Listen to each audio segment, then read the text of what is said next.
You know, I'm not going to lie about something. I haven't sent in my videos because it's not something you should be worried about. Even though it does get me, it's not something I want to include in my videos. But I thought because of how I was feeling about this show, I should at least say this, that for the last couple of weeks, near a month, my depression has kicked in. And I've been having spontaneous depressions and some anxiety. So it hasn't been easy for me. So I've been doing my best to try and get out of that. Working on my animation, which I haven't released yet. But I'm getting close to trying to make a show out of it, I think. And if you guys want to know, one of these days I will be leaving a link below so you can take a look at it for yourself. When I'm ready. It's not ready yet. But I've been focusing on that, being as positive I can. But I'm not going to lie about when it comes to wrestling with the WWE. It has not been that great. And I think the frustration of seeing how bad SmackDown has been and Raw has improved, but it doesn't mean it's improved enough to be considered a competent show all the time. It's frustrated me. So when you see this show 1 week before WrestleMania appears, it's not that great. Yeah, you got a few spots there. Excuse me, I've also been sick. Again. But anyway, there's been a lot of sporadic work done in this show that really does not 100% hype you for WrestleMania. And that's not making me happy. It's actually upsetting me. But there are other things that were okay. And overall, if I'm going to be honest, my enthusiasm might be skewed because of my depression. It might be. I'm not going to lie about that. But it also could be this has not been a good show. And that WrestleMania may not be as great as everyone thinks it's going to be. Particularly it's going to be between 6.5 to 7.5 hours. That is going to make it very hard for anyone to watch. Particularly that there's going to be a lot of filler on this show. Look at what happened with Sasha and Bayley. I do not have any shots of them. I know Sonya Deville had a match with Bayley. I didn't watch all of it because the stream kind of went down most of it. It became spotty. But it really doesn't matter. You have Bayley and Sasha. They've been building for months their conflict. And the only thing you're going to get with these two, unless I heard it wrong or didn't hear it, is that Bayley and Sasha is going to be on the Women's Battle Royal. And that's it. That is the biggest waste of two great talents with a good story. And it can't be because they can't fit things on the show. Because they're going for a 7.5 hour show. 2 hours of filler of the kickoff show. And then 5 hours or more of show. You cannot tell me they couldn't fit them on there. That's a waste. I will say this was funny. Braun and Braun Strowman going, fighting, and taking out the bar. I'm not going to lie, that wasn't funny. It was, to a certain extent, funny. We still don't know who Braun Strowman's partner is. And it's not Kurt Hawkins because he asked and he got a wall for his trouble. That was also pretty funny. Even though it was kind of predictable that Braun Strowman was going to throw him through a wall, do something to him, because he don't care about nobody. But it is good to see they're still keeping Braun Strowman as he is.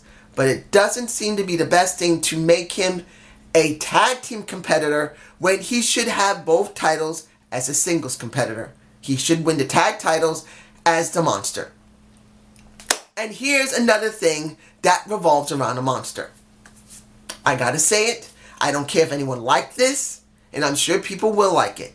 I didn't like it because it was a complete waste of time. You have Nia Jax, who should have been made the biggest monster that the WWE's had in quite a while, other than Karma. Before Karma, China.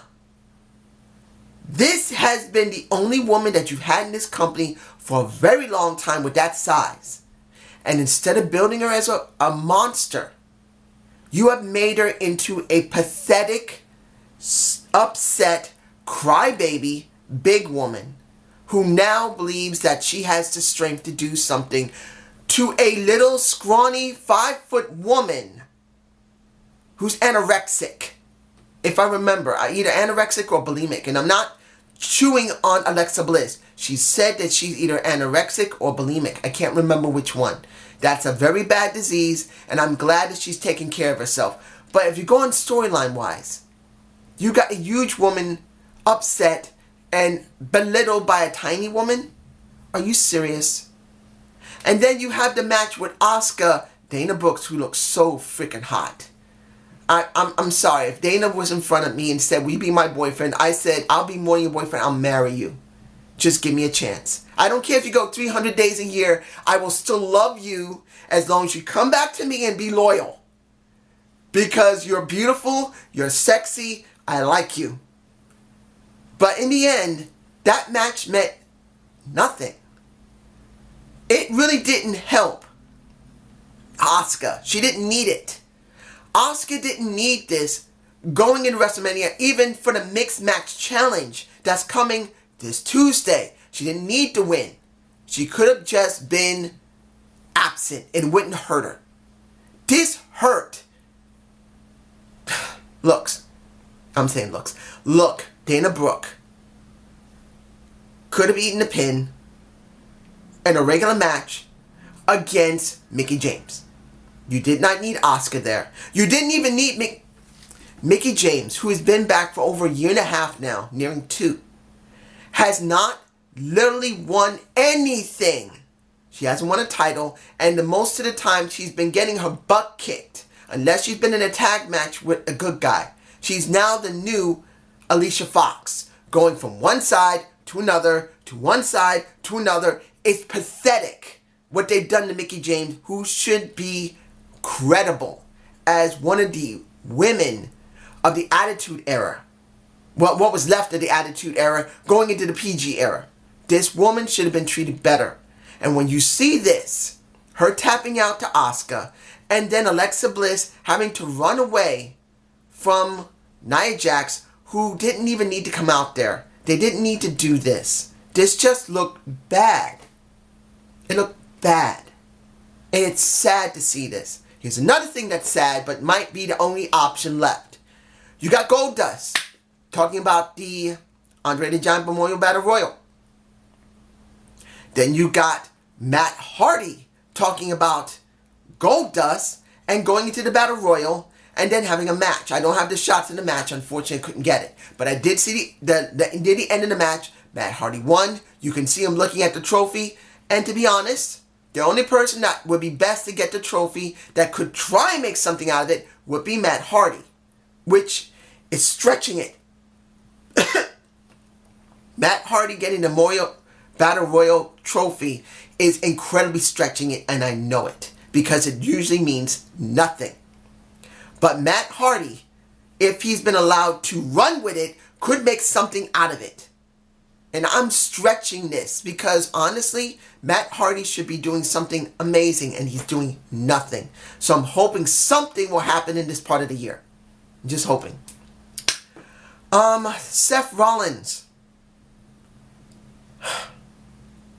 I'm saying this about Seth, Finn, and The Miz. One, I'm glad The Miz just had his daughter. What was her? Morgan Sky Mizanin. If I'm remembering her name properly. Morgan Sky Mizanin sounds different. I'm glad to see he had his daughter. I'm glad that he's happy. And it kind of goes against his character to be a good guy now. But in a sense, it is what it is. What he said, once you have a kid, your life changes. I know my life changed after my son was born. In the beginning, it didn't. It took a while for it to actually happen. And then it was taken from me when I was no longer with my ex-wife. Well, my wife at the time when he was gone. But still, I understand where they're going with this. They're trying to say he just changed because he had a kid. They're going to give him a face turn, which is alright. But here's the thing. The Miz talking was okay. The match of Finn and Seth was wrong. It's not the point that it was a great match. It was good. It was near great.